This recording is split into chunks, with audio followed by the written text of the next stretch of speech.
Hi guys, good morning. Dito ako sa project ko ngayon. This is my project.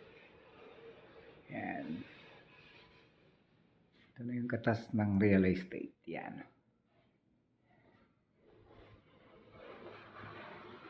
Ito hindi lang yung global. Siyempre, Pinoy Homes. Thank you. Thank you, Pinoy Homes. At ito paano na unti-unti kong parang 4 years in the making ang aking bahay.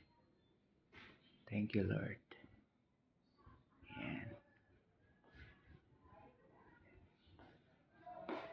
Yan guys, may design siya. Check natin yung isa.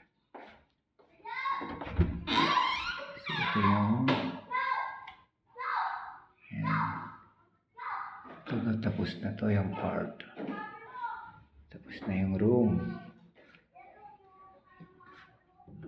Ito yung master bedroom. Yan guys, aircon. Lalagyan pa yan. And thank you Lord.